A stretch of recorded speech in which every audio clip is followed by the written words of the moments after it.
Fantastic. So I think we're ready to get started. I just want to thank everyone so much for joining us. Welcome to this afternoon's webinar. And thank you again for joining UB's Law series, Examining Structural Racism. So our topic is very poignant and very relevant to the larger political moment right now. Baltimore certainly being one of the first cities to pass a racially restricted covenant to formally segregate housing, certainly has a large historical and current role to play in terms of the way in which redlining has affected different communities in the city of Baltimore, and specifically how the law has furthered that racialization, right, of benefits and burdens. So when the federal government created color-coded maps in 1930, it defined areas desirable for lending and investment using race and racial segregation as the primary criterion. The result was access to credit, housing, and wealth building that was available for some and not for others, right? We know that Black communities were not allowed to access credit and subsequently not allowed to build wealth in the primary ways in which Americans actually build generational wealth through home wealth. So over the next hour, our three very knowledgeable and experienced panelists will explore these questions, in which I'm sure we'll have a fascinating discussion. We're asking and looking forward to questions from the participants. Please feel free throughout the presentation and throughout the panel to put questions into the chat box. And we will have some time at the end, certainly, to address those questions. So before we begin, just a few housekeeping. I'd like to tell you about the next webinar in the series, which is Wednesday, July 29th at 5 p.m. Again, that's Wednesday, July 29th at 5 p.m. And that series, or that specific webinar, will be on COVID and the workplace. How does the law protect essential employees? So please look for that. So with that, I am thrilled so much to be a part of this. As someone who considers myself to be in the extended UB family, I will introduce our panelists and we will get things started. So first we'll have Professor Audrey McFarland. Professor McFarland is the Associate Dean of Faculty Research and Development and the Dean Julius Isaacson Professor of Law at the University of Baltimore School of Law. Her areas of expertise are land use, economic development, urban development, and property. Her scholarship examines the ways in which economic development is not a neutral policy that government can advance without addressing significant structural issues related to race, class, and geography. Next, we'll have Cassandra Jones-Havard. Professor Havard is a professor of law at UB and an expert in financial services regulation. She teaches courses in banking regulation, venture capital financing, corporate and commercial law. Her research focuses on the nexus between financial products, consumer welfare, systemic risk, analyzed through the lens of law, economics, and race. And finally, we will have Professor Jamie Lee. And Professor Lee is an associate professor of law and director of the Community Development Clinic at UB Law. She's an expert in community development law, affordable housing, business organizations, and nonprofits. Her scholarship examines barriers faced by low-income people with contemporary legal systems, analyzes how systems meant to benefit the poor are frequently subverted or distorted, and purposes ways to combat such subversion.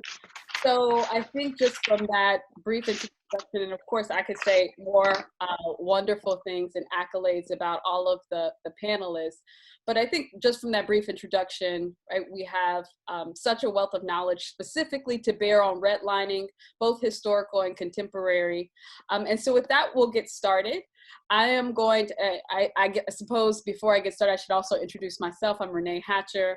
I am a previous UB Law CDC fellow and currently an assistant professor at the UIC Law School in Chicago.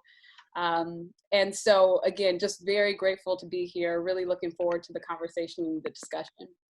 And so I'm going to try to moderate this conversation a little bit, but again, give as much space for our panelists really to kind of frame these issues, both historically and in terms of the contemporary moment. So with that, I'd like to ask Professor Havard to get us started and really give us a grounding in what the historically what redlining actually meant and how it was, how it came to be. Thank you, Renee. Welcome back to UB, and I'm glad to have this opportunity to dialogue about law and policy and how they result in structural bias. So let's talk about redlining, because most people know that term. It's sort of a catch-all phrase, but what I really want people to see and understand is that it relates to geography and the loss of economic opportunity. And so when people think of redlining, of course, they think about banks as businesses who refuse to lend, and that's accurate. And some of you may have actually heard the story that banks literally had maps on their walls with red lines drawn around certain neighborhoods. And they told the loan officers, do not accept loans from these neighborhoods. And that's regardless of the income level of the borrower. It was simply about the geography of where those communities were. What lots of people don't know, but you did allude to, Renee, in your introduction, is that banks were simply following governmental policy. The Home Owners Loan Corporation, which was a Depression era corporation designed to refinance home mortgages, went through meticulous study of information and data and decided that certain neighborhoods had a threat of infiltration, foreign-born, Negro, or lower-grade population. And so that's how the maps were made. And so the map, the redlining map for Baltimore, was made in 1937, and it has 4 different colors on it. Green is good, red is actually bad. Green areas are areas that are highly desirable. Blue areas are somewhat desirable. The yellow areas are declining, and again, the red areas are to be avoided. So redlining, in terms of those maps, was prohibited in the civil rights legislation era. In the 1960s, Congress actually passed fair lending laws that stopped individual lending discrimination, but they also regulated banks. And so the Community Reinvestment Act was the law passed by Congress, which prohibited banks from disinvesting in different geographical areas.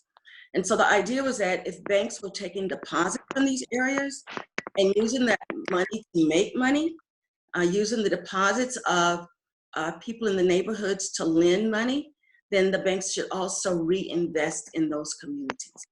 And so, again, the civil rights era legislation stopped the actual illegal practice, or declared, I should say, redlining an illegal practice. What it did, though, was to leave Black families and Black neighborhoods out of the mortgage market. It meant that they now had to look for more predatory loans in order to get financing. It also meant that the values of their homes were declining, and they had to, they actually were not able to take advantage of the generational wealth that comes through owning a home. And so what we've seen over and over, and my colleagues are going to talk about this, is that these very neighborhoods that were redlined or that were denied the economic opportunity of having affordable loans from the federal government also were neighborhoods that were subject to urban renewal. Also were neighborhoods where blue-collar workers had very good jobs and lost those jobs. They were neighborhoods that were hit by the crack epidemics and incarceration, mass incarceration, because there were people who both were unemployed and committing crimes. And so what we're seeing is basically the continuing effects of those color-coded maps. Thanks. And so Professor McFarland, if you pick up on that point about not just the maps themselves, not just the denial of credit to certain racialized communities, to Black communities, but also if you can perhaps build on some of that historical context of really what that looked like in Black neighborhoods, or how that set the scene in a place or a city like Baltimore. Thanks, Renee.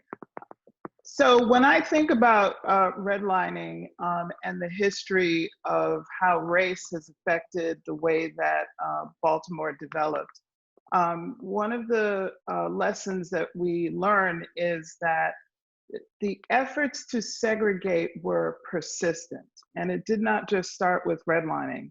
So Renee, if you could show my first slide. Baltimore actually has the dubious distinction as being the first city to pioneer racial zoning. And this graphic here is from a newspaper, the New York Times in 1910, that thought that the racial zoning ordinance was such an astounding newfangled thing that they sent a reporter down from New York to Baltimore to find out more about why there was racial zoning. And this paper is available on the web, and I commend you to actually read the story, because it talks about all of the players who are involved and alive at that time. And this ordinance was an effort to address a Black lawyer who had moved to the wrong part of McCullough Street in West Baltimore. And so they passed the racial zoning ordinance as an effort to stop what was considered to be the Black invasion. So we see that the commitment to racial segregation and exclusion has been concerted. After the US Supreme Court invalidated this law in 1917. Can we advance the slide, Renee?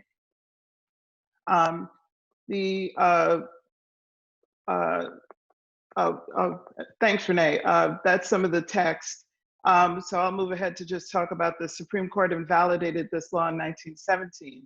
And when they did so, that meant that the city was desperate to still continue to racially segregate.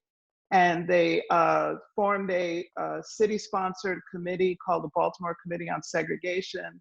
And they came up with the Baltimore Plan, which was a policy of forcing Black people out of areas considered white. And they used a combination of tactics that can be summarized into clearance, which was displacement, and containment, which was ways of preventing Black people from entering white neighborhoods as residents through things like racially restrictive covenants. And then there's a long history of concerted efforts to segregate based on race, to make neighborhood decisions based on race. And so when we look at conditions in Baltimore today, when we look at the disinvestment in the east part of the city and the west part of the city, and we see that it tracks race, we see that it follows the redlining maps. And could you advance one more, Renee? I have a copy of a redlining map. The University of Richmond has something called the Mapping Inequality Project, and they have all of the redlining maps from across the United States. And as we see here, the screenshot that I have here has one area highlighted red, but there are other areas highlighted red in the middle, largely. And there were a number of factors in terms of the conditions of the neighborhood, but they considered, there's one criteria that says invasion, and then it puts Negro. And so that was their assessment of why these neighborhoods were not desirable for investment. And they intended to grade the neighborhoods and guide where investment should be made and receive federal mortgage insurance backing these loans. And in making those decisions about that somehow being Negro or Black was something undesirable meant that we have encoded into the way that the city is now based on race. And having encoded it based on race, whatever actions we take today, we have to keep, it's not that we have to keep that in mind, we have to view the present situation as not just being by accident or by chance or natural. It was something that was socially engineered, and we are going to need to make a concerted effort to address that disinvestment. Because today we follow a market logic where we don't use race anymore. And Renee, if you'd advance one more slide. That's the legend. One more slide, Renee. This is a map that our planning department uses where it classifies the different housing markets in Baltimore with, again, the letters now A through J. And they're using it for a very common sense reason, which is to determine which are the strongest markets, what kinds of investments should we be making in our neighborhoods. But so what we have here is we now have investment decisions being made on something race neutral called the market. But so we're using, in a way, price as a way to determine where we should build, what we should be planning to do. But since this arrangement was shaped and looks very similar to the redlining maps of the 1930s, we have to ask ourselves, are we doing anything that different than what was done in the 1930s if we use markets and price, when in the 30s we used race?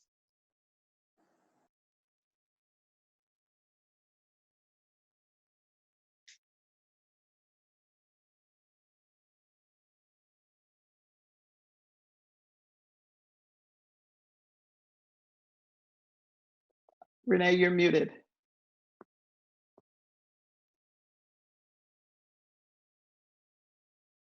Okay, great. So thank you so much for that. So I think that, that context is really important, right? Just knowing that it wasn't just access to capital, but it also was socially engineered in many ways, and namely, formally through the law. So building on this again, I want to ask Professor Lee to weigh in terms of how maybe perhaps her work around, for example, the access to water might be one way in which we can also think concretely of what was happening in larger policies and drill down from there. Yeah, sure. So, in terms of water policy, it's interesting because it seems so race neutral, right? Basically, the same water rates are charged to everybody within a certain jurisdiction. But when you dig deeper, you see how water policy really contributes to racial disparities in wealth.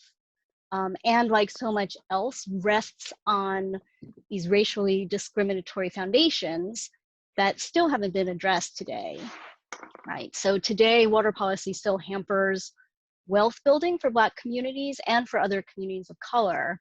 And that's in some obvious ways and in some more hidden and insidious ways. And so, the tie between water policy and the redlining that my colleagues have been talking about. So we've been talking, we've heard a little bit about how federal government policy and lending encouraged white flight from the cities, right? Cities, Black neighborhoods, especially in cities, were not given the same financing opportunities as white homeowners who are willing to move out to or interested in moving out to the newer suburbs, right? And so we can draw this direct line from redlining to wealth access today. When you look at the spiraling water costs, that people all around the country are experiencing. And so rates in Baltimore City, for example, and this is the same story as in many, many areas of the country. So rates in Baltimore City for water, our tap water, the rates have skyrocketed. So in 2000, the average household was paying something around $180 a year for water. And by 2022, that's estimated to be $1,100 per year for an average household. And so why are these bills so high? If you view it in the context of historical redlining, right, what you have is older water infrastructure in older cities and newer water infrastructure in newer suburbs, right? And so Baltimore City probably still has some water infrastructure that's 75 or even 100 years old. So if for people who live or commute in Baltimore City, you might remember in 2016, there were sinkholes, right, on Center Street and on Mulberry, and they were caused by pipe bursts, right, old infrastructure. And this old infrastructure has to be replaced and upgraded. There's just no other choice. And of course, this is costing a lot of money, right? And so what we see here, right, is we have government designed and promoted racial segregation from older cities to newer suburbs, right? And that's our redlining story. And then to follow on that, right, we have infrastructure disparity, also based on race and geography. And therefore we have cost disparities, right, for water. And then on top of this old and new infrastructure issue, redlining also meant losing population from the cities, right? Fewer people in the cities overall, fewer people paying water bills, right, in the city. And yet you still have the same massive infrastructure all across the city, right, that still needs fixing. So we've got higher costs and fewer people to pay for them. And therefore each individual person, right, has to pay more. And there's a third way I think that this old infrastructure puts an extra burden on homeowners. So, you know, a water agency will maintain pipes that run in the streets and public areas. Homeowners are personally responsible, however, for pipes from the streets to the home. And so when your pipes leak or burst, you know, in your front yard, that's going to cost you thousands and thousands of dollars, okay? And all of that burden is on the individual homeowner. And so if you're a homeowner in the city with older pipes, you're bearing personally and directly a much higher burden, right, financial burden for those old pipes than somebody who might be in a newer suburb, right, with newer infrastructure in their front yard. So we're seeing this legacy of historical redlining, right, which supported this lopsided racial segregation into newer suburbs and older cities. And we see how that's meant it's created in a number of ways this heavier financial burden in terms of water infrastructure costs. Yeah, and I think one of the reasons why this is so poignant, because what I hear all of you saying is that racism is embedded in policies, right, that still continue to play out today, right? Even in something as seemingly innocent and neutral as just accessing water, which every household needs, it was also accessed in different ways, in a way that was racialized given governmental policy, right? And the way in which specifically, again, I think one of the reasons why it's important for us to highlight this, both in talking to law students, practicing attorneys, right, is the role that the law plays, right? The role that the law legitimizes, the way in which it legitimizes racism embedded in our system, even to the extent of, you know, the redlining maps themselves, and then private financial actors acting to further that. Obviously, the racial segregation ordinance, you know, again, Baltimore being the first city to pass such an ordinance, and the way in which it continues to play out. And then again, even water and how things are implemented, or how infrastructure is maintained or created, and who has to pay what who receives the benefit of those investments and who receives the burden. And so I think that leads us to a natural question, which actually was, one of the first questions in the chat box, which is, okay, historically, yes, racism, racial discrimination perhaps was embedded in our policies, in the way in which the law was implemented, in the way in which space in the city was created in a place like Baltimore. But what does that look like today? Currently, our policies, or are there, I think Professor McFarland already spoke to the fact that now the way in which investments are made kind of track the market, right? Or tracked pricing and the value of property. But if we could just go back around, I'm just wondering, okay, well, where's banking at today? What does that look like in terms of contemporary practices and who gets access to credit? So if we could start with you, Professor Pavard, that'd be great. Okay. Renee, do you have my slides? I do. Okay.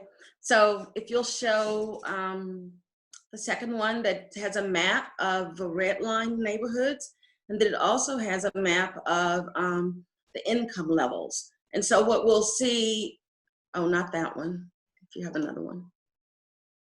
I can talk about this in a minute. But the one I want you to show talks about the current poverty rates and how they actually match in Baltimore. They actually match up with the racist policies of the past. It's the redlining map, Renee, in the slideshow, if you can find it. Ah, got it. And so the other thing that I want to bring to your attention, though, is that some of the very same neighborhoods that were unable to get credit because of the redline maps were the ones that were targeted for subprime lending. And it was a perverse incentive in the sense that the same law, the Community Reinvestment Act, that prohibited banks from redlining neighborhoods and not lending to them, was now used as a way to go after loans in low and moderate income neighborhoods, but to give those loans at higher rates to people who deserved, they deserved the prime rate. So there were subprime loans and predatory loans made to people who qualified for credit the prime rate. So if you go down to the last one, Renee, we can just sort of see the comparison. So those are some of the same, the red or the pink as it shows up here are the redline neighborhoods. The white areas on the map, or light gray, are areas below the poverty line. And the dark gray areas are areas above the poverty line. So we can see some of the same semblance.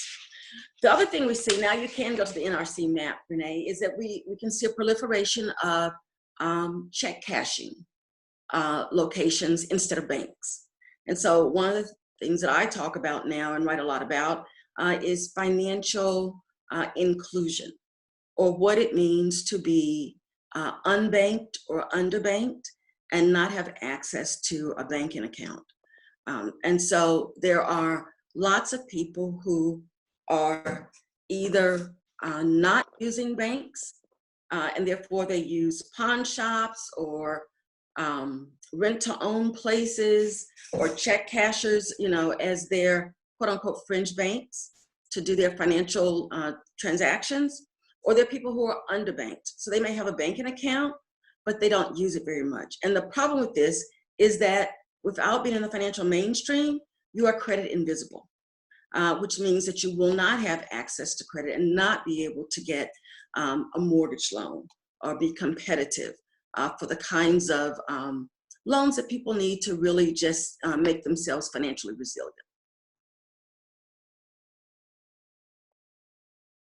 That's it, okay? And so if you can see from the legend, the orange are the full service banks, and you can see that there are very few of those. The green are alternative financial services, and you can see that the green basically proliferates the map. And so traditional banks have pulled out of a lot of urban centers. At one point, Baltimore was on the list for one of the 10 most underbanked cities in the country, which again meant that there was a lot of financial exclusion, or people who are not using the mainstream banking system. And there's a lot of cost, again, that people incur because of that.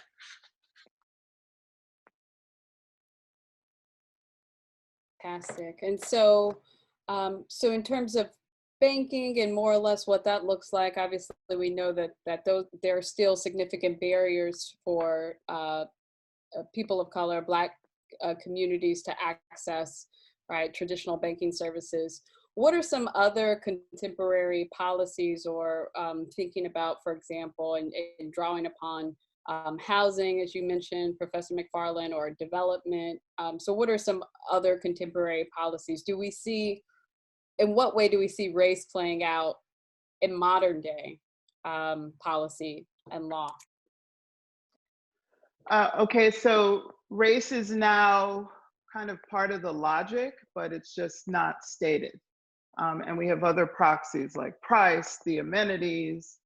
I remember a scene from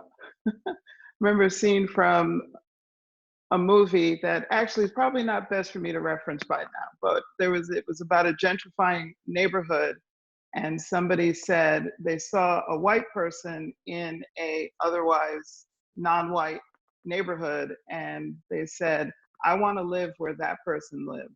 And so they followed that person. So they never said it, but the logic was there. So today, some of the policies or issues that we have is that the logic of development is, again, directed by markets, and the markets are shaped by this existing pattern of race and geography that also almost makes it, you might say, common sense that the amenities are clustered in areas that are white. And so when I'm talking about amenities, I'm talking about the types of housing, I'm talking about commercial amenities, I'm talking about public services, and those investment patterns track this. If you are not in one of the kind of desirable neighborhoods that are favored by the market, then your neighborhood might be subject to no investment or a toxic predatory investment. And so people who are intending to hold housing for the purposes of renting it out and not keeping it in good condition. Baltimore has a significant vacant and abandoned housing problem as well. Those houses are owned and lots of times by people who rent them out until they're no longer able to, and then they sit and wait for the market to go up. Race is embedded in the way that markets are evaluated for investment.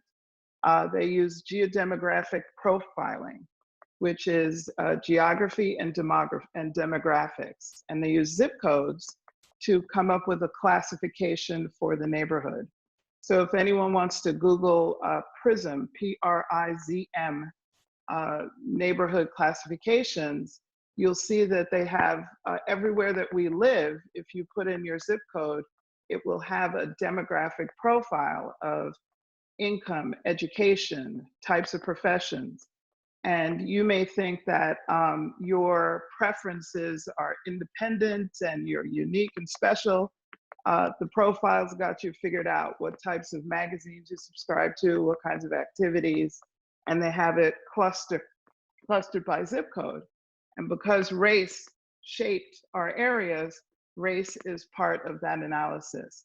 That geodemographic profiling is used to determine whether you get a Nordstrom or a dollar store. And so if you get a dollar store, there's now increasing recognition that a dollar store is not necessarily the best type of commercial activity that you want going on in your neighborhood.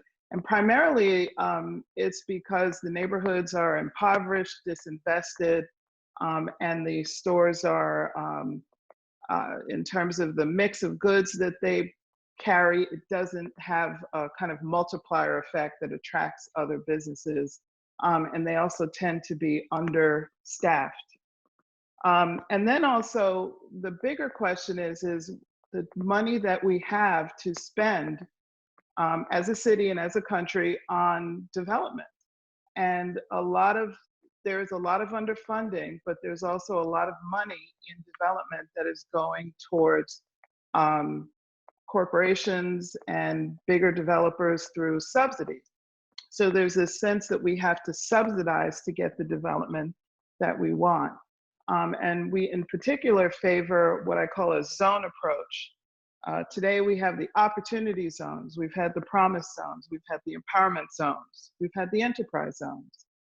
And again, we're seemingly trying to target these areas, but we've set up programs that don't necessarily benefit the population that we have in mind when we establish those programs. So again, we're not getting to the heart of the fact that race was a big part in shaping this. And we just seem to be tinkering around the edges and not really getting to the heart of the issue. Yeah, and along with that question, so I see a couple of questions in the Q&A that are saying, hey, but wait a minute, weren't there policies that were passed in the 60s and 70s to actually address some of these issues? And so I see two things. So, someone specifically mentioned the Fair Housing Act and the language in it to affirmatively further fair housing, and how that actually is playing out on the ground, or if it's just not being implemented properly.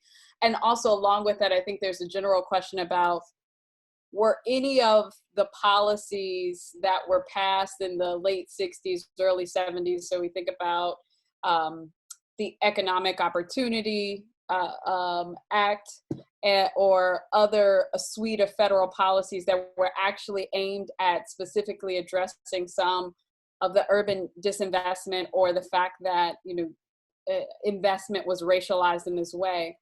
Were any of those things at all effective, or simply were they not implemented, or were they implemented but not implemented properly? Is there anything to be learned from the attempts to try to address some of these issues and the way in which things have been racialized? So I'll ask perhaps Professor McFarland or Professor Lee to weigh in on that as we will move forward after that and kind of talk about solutions as well. If you look at the legislative history to the Fair Housing Act, they knew what we know today. And when they adopted it, they intended that you would prohibit discrimination, and that you would have housing programs that would build the missing housing that was not being built at the time, affordable housing.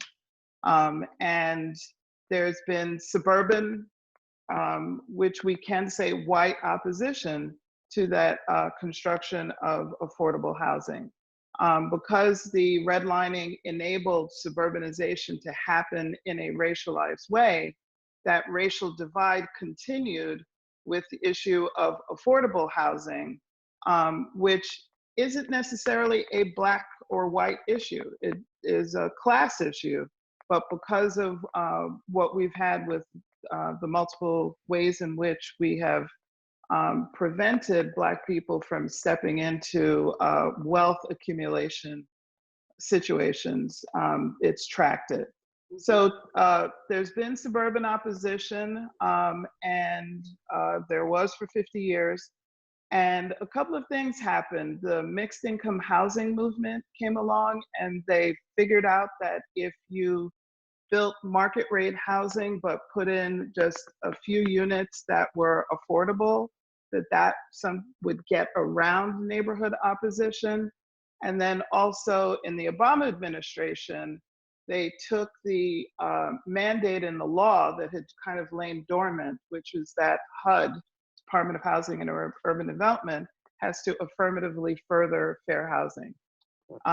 And they took it seriously and wrote a comprehensive set of regulations that required every jurisdiction to figure out what are the needs for housing in their areas, and what are the impediments to getting that housing built, and what are the plans to address it. So very extensive set of regulations. As of today, the current Department of Housing and Urban Development is working concertedly to eliminate those regulations. because they are now viewing it as the landscape, the racialized landscape that we have is the way things naturally are. And so to do anything to correct it, they consider that to be improper. And so they are going through the rulemaking process to try to eliminate this very needed and helpful operationalizing of the affirmatively furthering requirement. So, Professor Lee, is there better news when it relates to water policy? I think we had at least one participant talking about some of those issues that they've been dealing with as well. And then I think everyone is eager to hear about, well, what can be done? Okay, we know what the landscape looks like. We know perhaps how even policy is being made today in ways that are still racialized and problematic. But what can we do, whether it be as it relates to credit, as it relates to accessing capital, to be able to access affordable quality housing, but it'd be helpful to hear, like, well, in terms of water, we know that infrastructure was racialized. We know that certain people had access at certain prices or in terms of access to certain infrastructure. But what does the water policy work look like now? Well, there is some good news on the water policy front, especially here in Baltimore City. I'm cautiously optimistic, let's say that. So one thing is that, one of the major consequences of not paying your water bill is that your water can get shut off, right? Obviously, that's a horrible experience, and there's so much harm done by that. And I will say, in recent years, there's been a moratorium at various times put in place by the city on shutoffs. So that's the right thing to do. Right now, for example, because of COVID, there are no shutoffs. Thank goodness, because how are people supposed to say wash their hands, right, if they don't have water? And so, that of course it's voluntary on the city's part. It's temporary. It's not a long-term solution. There are some other things that are positive on the water front. So one of the collateral consequences of these high water bills, and you can actually lose your home for not paying your water bills. It's a complicated tax. Essentially, if you don't pay your bills, you might actually lose your home, all your lifetime of equity. You will have your housing security and to pass along to your kids for intergenerational wealth, right? So that's another major impact that high water bills have on this access to wealth. And I'm happy to say, if people out there are worried about tax sale foreclosure, a law was recently passed that exempts, it takes water bills out of the tax sale process. Okay, so if you have high water bills, they will not be counted against you for tax sale purposes. So that's great news. Of course, tax sale reform is needed more broadly. There's 17,000 properties right now on the process is moving forward apparently on Monday. So there's still a lot of work to be done. It's a really good start to take water bills out of tax sale. There's some other good news. Baltimore City has passed a new law. It makes water truly affordable for low-income people. It also establishes better customer rights and appeal rights, which is really important because right now there's a very, very limited set of appeal rights that are not effective for many, many people. So say you have a high water bill and say there's a misbilling, which there is a lot of, you can't appeal that bill. And then all those problems can kick in, right? Your shutoffs, your tax sale foreclosure, et cetera. So the new law fixes that as well. That's the goal. So it makes it affordable, makes water affordable, and it tries to fix this appeal process. Unfortunately, the city missed the deadline to implement it. That was yesterday. So we have the law. We need to keep watching for this and holding the government accountable for implementing it. Right. So yeah. I'm going to do the thing that is always the most unfair thing to do in these panels. So I'm going to ask you to say maybe in 2 minutes what you think might be some solutions to these decades of racialized policies, right? Like what do we see as some of the ways forward? Obviously, Professor Lee just spoke about some of the reforms that have recently been won related to the water department of Baltimore. But generally, how do we think about credit, just in terms of folks actually having credit to actually access capital? Because that was something I think that a few folks brought up in the chat box. But how do we think about, you know, these communities who've been shut up to access credit? How do we think about reforming or doing something different related to economic development, affordable housing? What should folks be thinking about and doing as attorneys or future attorneys who want to guide their work in this way? So can I speak up?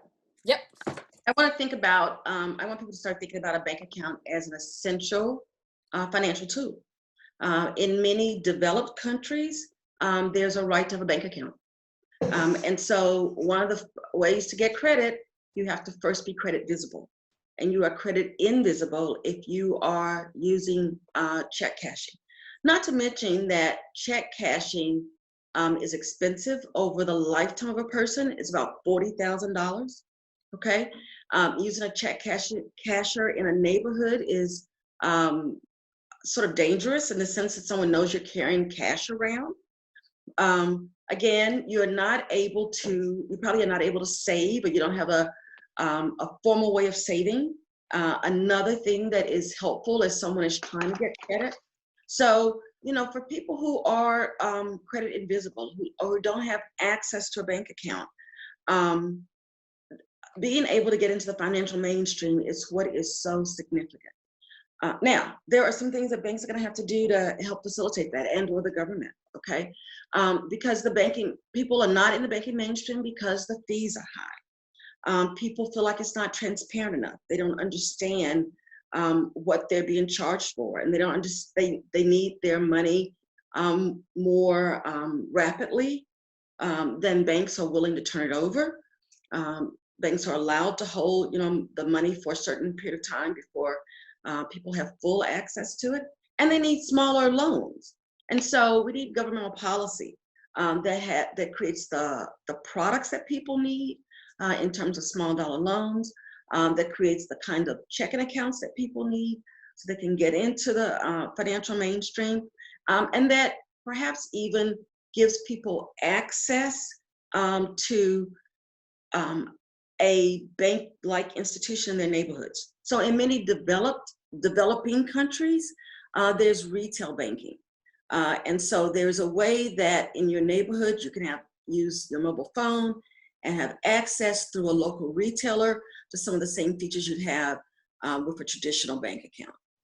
And so I think in America, in terms of the financially excluded, at least, we have to think outside the box more. Right, Professor McFarland?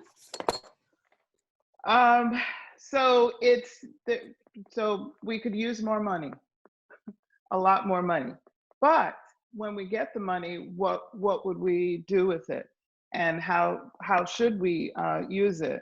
And so it's, first of all, that we do need a racial equity lens as one approach, which is that we should always constantly be asking or presuming that race had a role in shaping this, and that it is something that has to be addressed directly. Some people have recommended racial impact statements whenever there is development, so that it'll force us to assess, are we doing anything to remedy what has taken place before?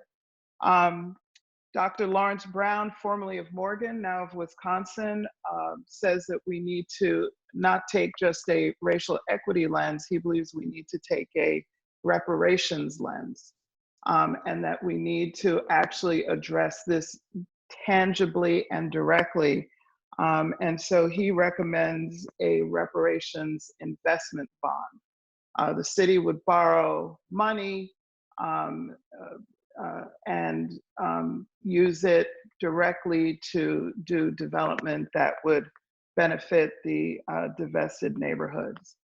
And then what's also been taking place all along is where all the gaps have happened in neighborhoods. There have been community organizations that have been working on the ground to, try to rehab neighborhoods, build amenities that are missing in certain neighborhoods. And so those community-based efforts are very important. And perhaps Renee might like to tell us a little bit more about the solidarity approach. Maybe Jamie or Professor Lee can actually jump in. But generally speaking, the solidarity economy approach to community development is saying that what we really need to think about in the ways of development is just to center the needs of people, everybody's basic needs, as well as the planet. I know a couple of folks in the chat box have raised issues of the climate crisis or climate change. That's one of the other things that, in terms of economic development, it has only pushed us further and further towards the climate crisis as this idea permeates local development as we can grow and we think about sprawl and the ways in which actual cities and suburbs were planned. We think about the expansion with things like the Federal Highway Act. And it also has caused great strain on our natural resources, on the planet. And so in trying to do things differently, one, giving people agency so that they can actually articulate their own problems. People know what they need better than anyone else, better than any policymaker. Having actual communities collectively articulate what their issues are and then design the kinds of things that they want to actually solve those problems, and ensuring that they're in control of those kinds of institutions that are actually building the housing, ensuring that that we're taking land off the speculative market to make sure that there is affordable housing in perpetuity for communities to come as well. And so the solidarity economy is really just about agency of people, giving people basically the power to solve their own problems, articulate their own problems, and also recognizing that we have limited resources in how we do that. Right, and from the lawyer's point of view, where lawyers come in is designing those devices to take land off the speculative market. And there's a tension there because we believe not only should your home be a place where you live, but your home should be an asset that appreciates.